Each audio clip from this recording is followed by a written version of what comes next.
Oui, On peut commencer? Oui,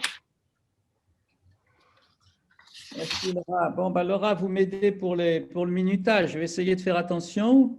oui, d'accord, d'accord, j'irai vous aider. Ou Gisela aussi, mais qui est en Argentine, hein. Oui, Gisela aussi.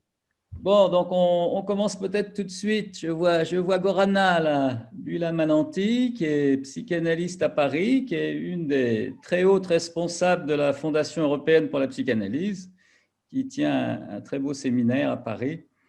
Voilà, et donc avec un titre prometteur, D'où vient l'horreur? merci aux organisateurs pour cette belle rencontre, malgré qu'elle soit virtuelle. Il y a une chaleur qui passe par ces écrans froids quand même. Donc voilà, mon titre, c'est D'où vient l'horreur? Alors, avec l'arrivée du Covid-19, nous découvrons avec l'horreur et souvent avec étonnement que nous sommes en péril et que nous sommes donc mortels. Quelle surprise! Nous réalisons que nous avons un corps, mais qu'il faudrait dorénavant cacher, masquer, virtualiser pour préserver la vie qu'il habite. Le corps de l'autre devient menaçant, dangereux, on ne s'embrasse plus, on ne voit plus ni nos petits ni nos vieux. Fini les câlins, les poignées de main, les bisous, les caresses sur les cheveux, la peur de la contagion est là.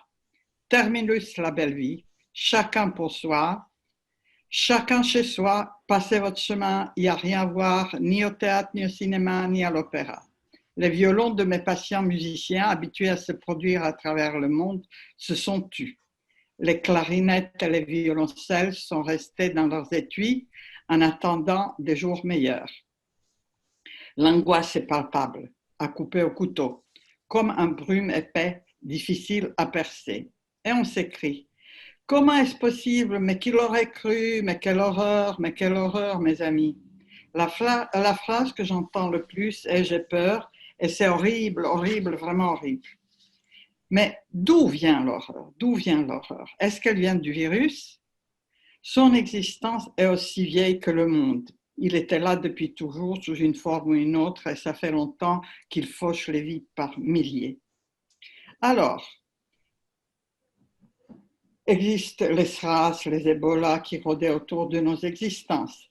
Mais nous avons cru que ce n'était pas pour nous, que c'était pour les Africains, pour les migrants, limite pour les Chinois, mais pas pour nous, pas pour les pays riches, les pays développés, les pays occidentaux. Ce n'était sûrement pas pour nos contrées, pas pour nos pays civilisés, n'est-ce pas? Le virus n'allait pas venir là où l'homme va sur la Lune. Et un touriste, s'il vous plaît, un touriste,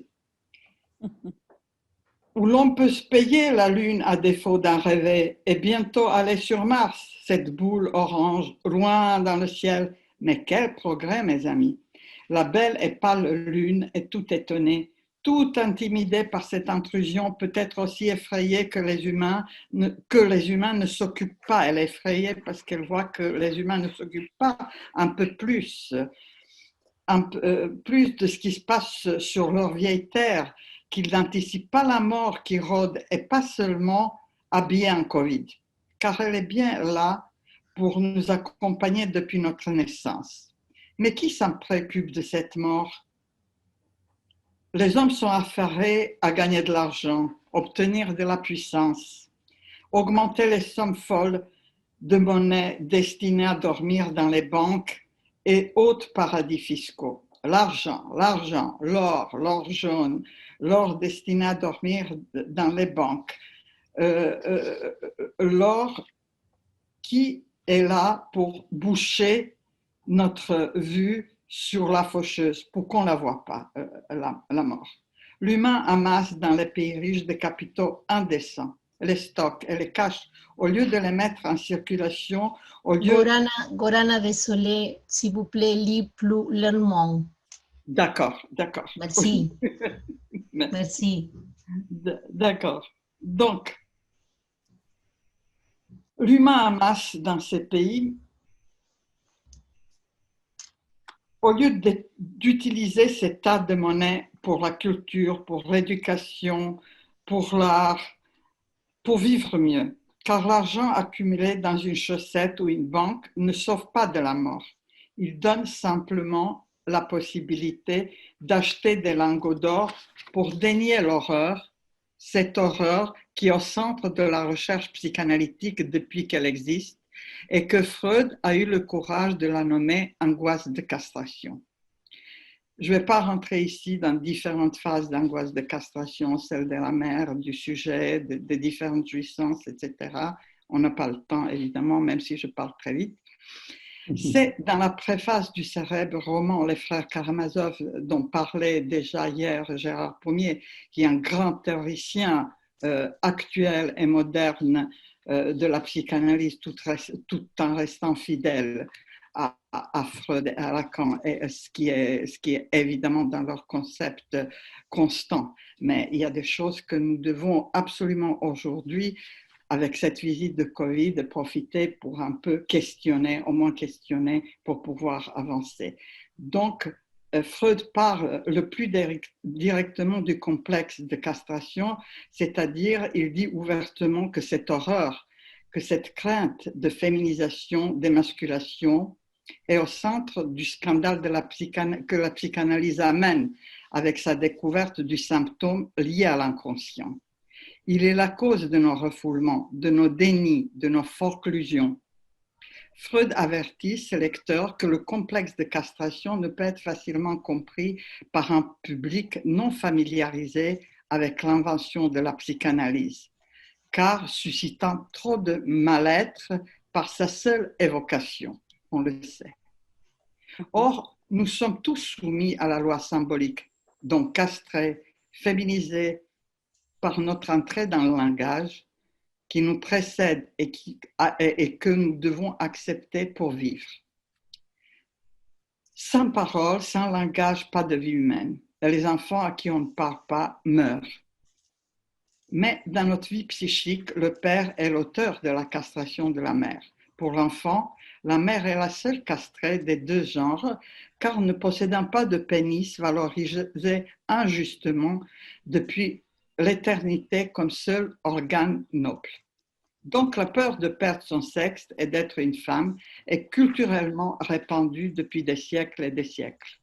La femme, objet de désir du père, les hommes ne voulant rien savoir sur leur désir du père pour eux, le féminin fascine autant qu'il fait horreur.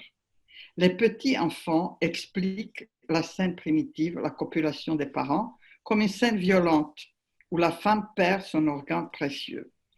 La clinique le témoigne. Seuls les hommes ne sont pas castrés, les monothéismes l'affirment haut et fort aussi, fort de cette théorie sexuelle infantile. La femme reste objet du désir du père, donc convoitée et désirée, elle est cause du désir, mais aussi cause de l'horreur de devenir soi-même féminisé, donc faible, inférieur, soumis, opprimé. C'est cette croyance infantile qui devrait disparaître à l'adolescence, normalement, si cette adolescence se produit psychiquement, ce qui arrive parfois tard dans la vie, ou même jamais. La culture d'une époque qui devrait la valider dans son égalité de masculin et féminin commence juste à se réveiller, à lever la tête difficilement.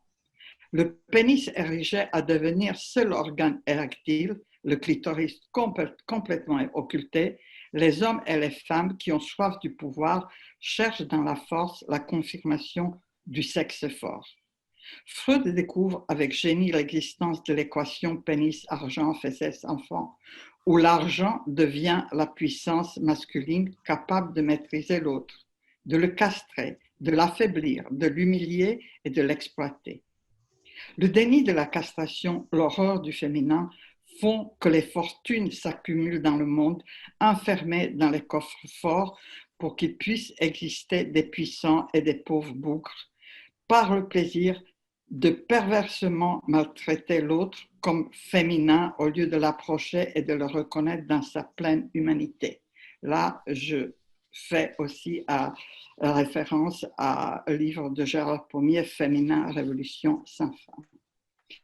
La lutte des femmes, la libération de la répression de leur sexualité comme celle des homosexuels fait pourtant bouger le monde. Dans « Et si virus nous parlait et si Freud lui répondait », Gérard Pommier écrit que ce n'est pas la culture qui sauve le monde, mais plutôt un effet libérateur de toutes les différences, la levée de la répression sexuelle. Ça, c'est quelque chose qui est vraiment important à souligner. C'est la répression sexuelle qui est cause quand même, nous les psychanalystes savons, de beaucoup de malheurs. Pour que ce combat puisse continuer, la psychanalyse doit se réveiller, se dépoussiérer. Il faut laisser derrière nous le vieux monde auquel certains psychanalystes s'accrochent en espérant une protection paternelle, vivant toujours dans les théories sexuelles infantiles. Ils attendent une protection paternelle, religieuse, comme ça a été très bien dit aujourd'hui à plusieurs. Gorana, 2 minutes. Hein? Oui, qui les protégerait de leurs propres actes qu'ils ne savent pas poser au bon endroit par leur propre peur du féminin, hélas. Les femmes qui se révoltent sont trop souvent considérées au cœur de leur cure comme des hystériques qui, sous la protestation des violences et harcèlements sexuels, cachent leur pénis net, un vide de pénis insatiable et frustré. Nous nous devons de questionner les théories sexuelles où les femmes apparaissent comme étant les seules castrées et celles qui ont un problème avec leur manque d'organes sexuels. Et seules, reconnaître avec les féministes la bisexualité psychique dont Freud a eu le génial intuition. C'est ça notre devoir maintenant. Libérer les hommes et les femmes du déni de la castration voudrait dire libérer l'argent du déni pour le remettre en circulation, pour la recherche, pour les médicaments, pour les hôpitaux. Libérer le moment présent comme étant plus précieux que celui qui va venir au paradis, car faisant partie d'une vie toujours mortelle, reconnaître l'horreur de la mort pour mieux la repousser. Merci beaucoup. Bravo, Gorana. Dans les temps. Bravo, bravo.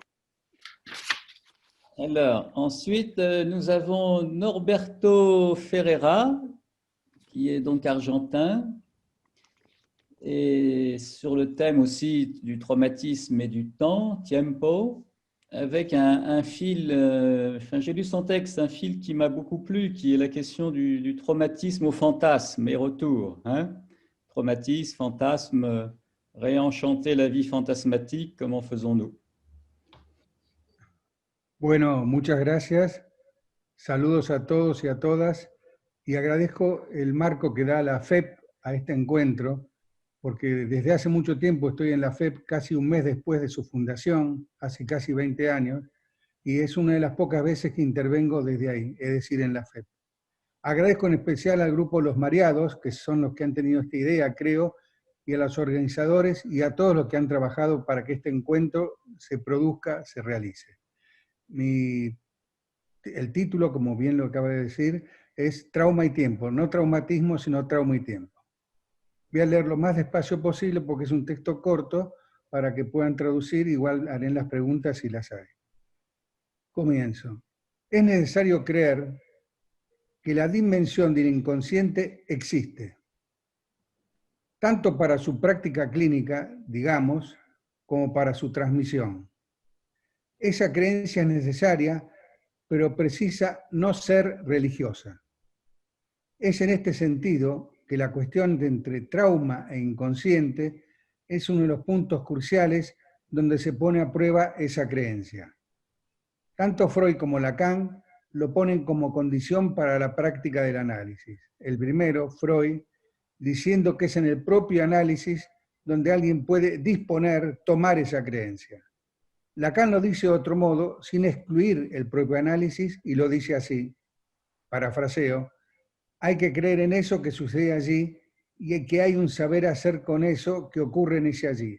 Es el savoir-faire. El trauma le pide tiempo al inconsciente. La cuestión en el análisis es pasar del trauma al fantasma, pero para ello hay que despejar que para el analizante, que es quien habla en primera instancia, el trauma deje de ocupar el lugar de la causa. Objetar ese determinismo hacerlo objeto, objeto causa del deseo. Lacan habla de la falta en ser, en radiofonía, en un párrafo de L'Étourdi, en una clase del seminario El reverso del psicoanálisis, y dice que se produce esta situación de que falta el tiempo en ser, una carencia en ser en primer lugar, y luego que falta el tiempo en ser. En radiofonía es explícita esta relación al tiempo, al acto de hablar, no al por qué se habla, sino a la causa de que se hable en determinadas condiciones. Por ejemplo, con el aparato fonador, la fonía articulada, la lexis, el logos. La causa es que falta el tiempo en ser y nos referiremos a una carencia en ser. Hay una diferencia entre manque y faute, que opera como falta en ser en tanto hay una relación al tiempo. Este tiempo que nos vemos obligados a nombrar con uno u otro adverbio cuando nos referimos a la imposibilidad que plantea la construcción de la ecuación ser igual cuerpo, que ya no está. No es que no existe esa ecuación, sino que ya no está. Y esta falta de tiempo en ser es algo que va a estar directamente articulado a lo que es la falta. No habría otra falta que esta falta del tiempo, puntos suspensivos, en ser. Es la forma que toma la falta como causa, falta el tiempo. El tiempo se puede recuperar, se puede perder, se puede pasar el tiempo, pero el tiempo para recuperar, pasar, perder o ganar no es el tiempo de falta el tiempo. Es habitual que se diga tengo tiempo o no tengo tiempo, y es una manera de decir causada en relación a falta el tiempo. Porque este tiempo que puedo tener o no, siempre se plantea en el registro de tener, ya sea que lo tenga o no, que lo pueda recuperar o soñar. Sobre todo, sueño que tengo el tiempo, no que soy el amo del tiempo ni que lo domino, sueño que tengo aquel tiempo. ¿Cuál? El de falta el tiempo, un tiempo que nunca hubo. Lacan dice que el ser constituido en relación con esta carencia en ser, esta falta en ser, articulada como falta el tiempo, no hace nada más que una y otra vez, la repetición, solicitar este tiempo al inconsciente. El inconsciente es un lugar donde se soporta la solicitud, la demanda de que haya ese tiempo que corresponde a falta del tiempo, es decir, ese tiempo que no hubo, lo cual está en relación con la posibilidad de simbolización en el sentido más banal y estricto a la vez. Lo no simbolizable es algo referido al tiempo, en este sentido, al falta del tiempo, del cual de ningún modo puede hacerse un símbolo que permite incluirlo en el registro de lo simbólico. Está por fuera. Es a este nivel que se plantea de demanda de amor al inconsciente, demanda que haya ese tiempo. El inconsciente responde de dos modos, a saber, no existe la contradicción, o bien formula de otra manera, y el tiempo que hay no es evanescente, pero es, por ejemplo, el borramiento, l'effacement. El bloc maravilloso es un ejemplo freudiano y hay referencia de Lacan en el Seminario 9 de la Identificación. ¿Se puede entonces plantear que hay un tiempo que es el borramiento propio de la dimensión del inconsciente? Lo que no se puede simbolizar que perderse el tiempo de falta el tiempo, donde no hay cópula, vuelve de lo real. En la clase del 13 de abril del Seminario 23, Les Antombes, Lacan se refiere a la memoria y se pregunta, ¿dónde está? ¿Dónde se dispone de ella? ¿Habría alguna parte de nuestro cuerpo u otro lugar donde se encuentre disponible? Y dice que la memoria se dispone, se dice pone, lo cual apunta que no está sino en el decir. Este pone significa tanto que se pone como que se pone en el decir. No hay otro lugar para la memoria que el decir. Este decir expone es el lugar de la memoria y lleva al que se diga, tengo algo que decir, por ejemplo, o no tengo nada que decir. Se puede decir tengo un tiempo, no lo tengo algo para decir, no tengo algo para decir.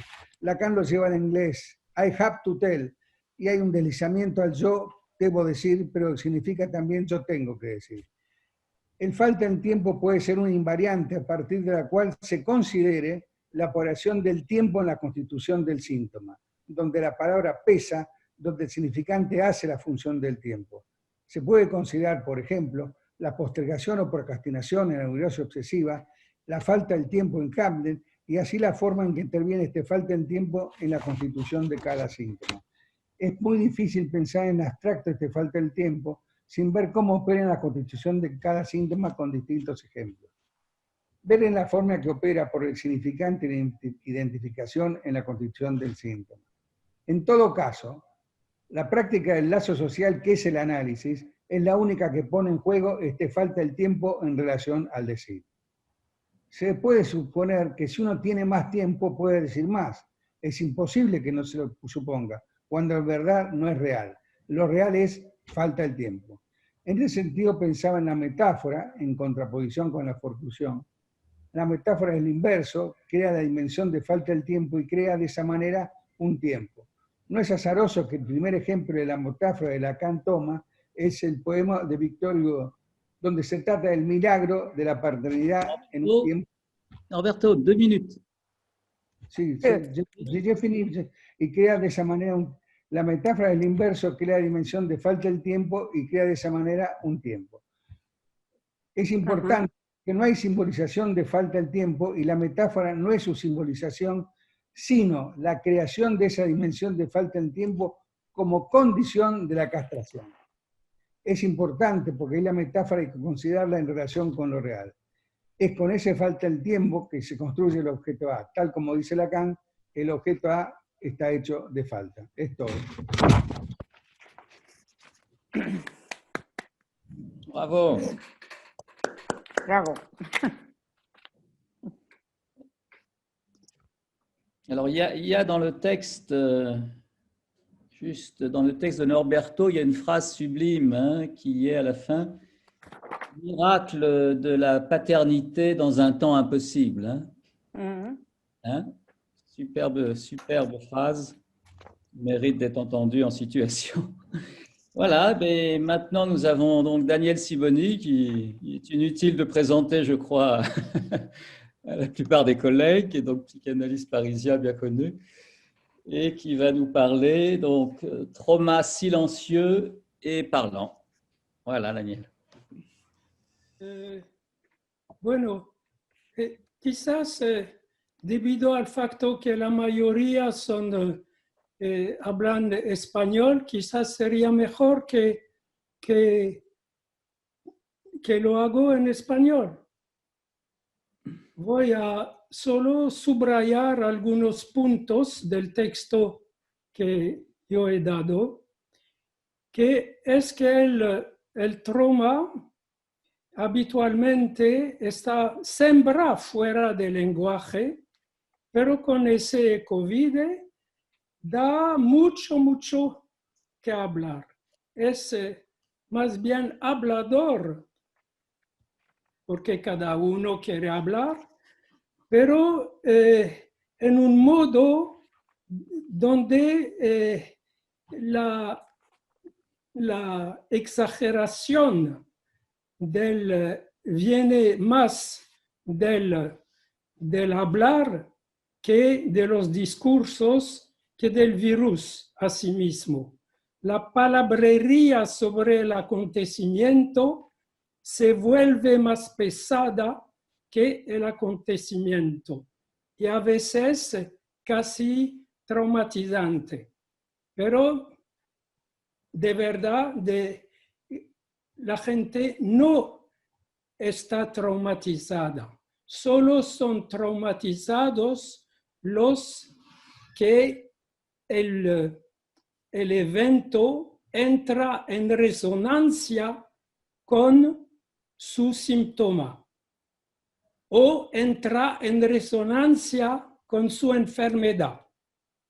A los primos da mucha angustia y a los segundos le mata. Pero a todos los otros, a la enorme mayoría, es un evento que desnuda la estructura social y cultural donde vivimos y demuestra que, en cierto modo, somos puramente objetos de un sistema de gestión y eso impide a integrar el evento de modo subjetivo y colectivo. Y por eso yo pongo adelante un concepto que es el evento inintegrable. Yo pienso que el punto común de la mayoría de los supuestos traumas es que son eventos inintegrables. Yo voy a tomar, si dejamos eventos como el incesto o catástrofes familiares, se puede ver que, por ejemplo, si tomamos ejemplos importantes colectivos, yo pienso a la Shoah, a los atentados islamistas del 11 de septiembre y también de ayer, que me da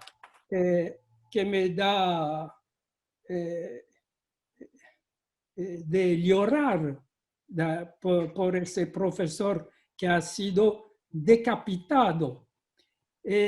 Cuando vemos los ejemplos, por ejemplo, en la Shoah, claro que era inintegrable porque la gente no podía hablar de él. No podía hablar porque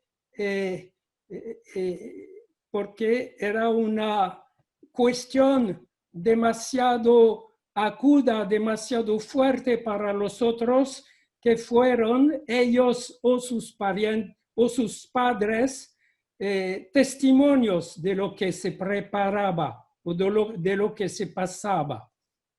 Y para el 11 de septiembre,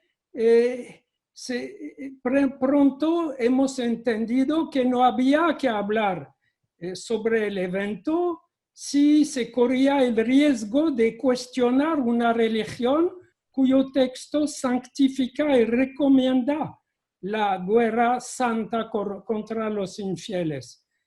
De modo que hemos pasado cierto tiempo diciendo que no tenía nada de ver con esa religión, por lo que el acontecimiento permanece hasta hoy inintegrable. Para el COVID es un poco diferente, es que el shock, claro, es doloroso para ellos que han sido afectados directamente en su síntoma o en su enfermedad, como lo he dicho, pero ha sido mortal para millones de proyectos que ha quebrado y sembra evidente que es una irrupción no tanto de lo real como de lo político-social que se plantea como algo realmente simbólico, lo cual reduce a los sujetos a ser solo sus objetos a su servicio, sino vierte en ellos el miedo que tienen los dirigentes de perder el control. Así que el evento se revela no tanto como algo traumatizante, sino como algo indignante e imposible de integrar. Otro punto que quería subrayar es el gozo del traumatizador. En cada evento donde se podría hablar de trauma, pero que es fundamentalmente un evento inintegrable, hay el gozo del traumatizador y la sufrencia de los que sufren. Y eso es evidente, el gozo del yihadista, Daniel, sí. Goce, no gozo, goce. Bueno, el gozo. La jouissance, ¿no?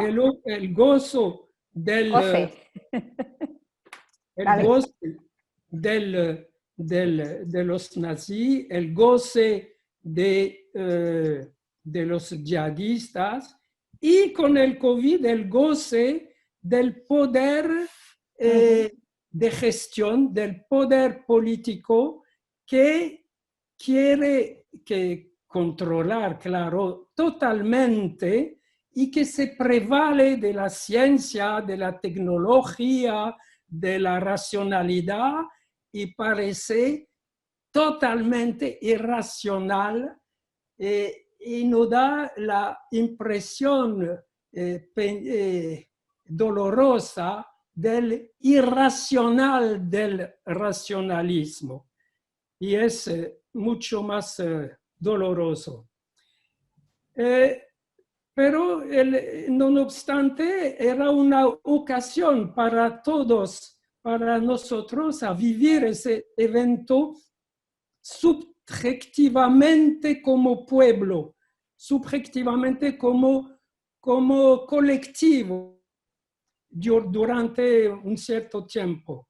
En lugar de eso, la suma de los individuos fue obligada a volver a casa como un solo hombre, y ahora, desde hoy en Francia, a entrar a casa, a quedarse a casa a las 9. Encore 2 minutes. 2 minutes. 2 minutes. Yes. Ah. Alors, dejo el COVID, y yo quería mostrar que también el movimiento psicoanalítico sigue una ley del buen funcionamiento, y por eso entra en crisis grave. Y en esa crisis hay un punto que quería pensar más, es el de la diferencia sexual. Yo he escrito hace 30 años un libro que se llama El Entre Dos, donde mostró que la diferencia sexual no se puede pensar como una frontera binaria entre sexos, sino como un espacio de juego entre dos entidades, que femenino y masculino, y en esa dinámica se puede incluir casos singulares, como aparecen hoy, como gente que quiere ser de los dos sexos, los intersexos, o como gente que quiere hacer niños sin otro, que quieren de modo ser padre y madre, y incluye otros casos singulares. De modo que hay un lazo lógico entre la lógica del buen funcionamiento que produce discurso supuesto psicanalítico, que sembra mucho más un funcionamiento de tipo de oración, y el discurso social poderoso, que no es la ley del padre o del madre, es la ley de la racionalidad tecnológica que quiere controlar a los objetos que nosotros debemos estar. Claro que el amor es la solución, la salida, pero para amar hay condiciones que puedo decir en 2 frases. Para el hombre es claro el matar del padre, pero no suficiente eso a la pareja de un joven hombre y de una joven mujer, sino que la mujer tiene un calvario que es el de lo que llamó el entre dos mujeres. Y se puede pensar también el matar del padre como un entre dos. Necesita algunos minutos que no voy a tomar. Y eso da un cuadro para pensar realmente toda la crisis que se pasa y donde la mayoría reacciona con culpabilidad de no incluir. Se puede incluir a todos, pero en un cuadro que no nos da a nosotros un otro nombre. Salud. Oui, bravo Daniel.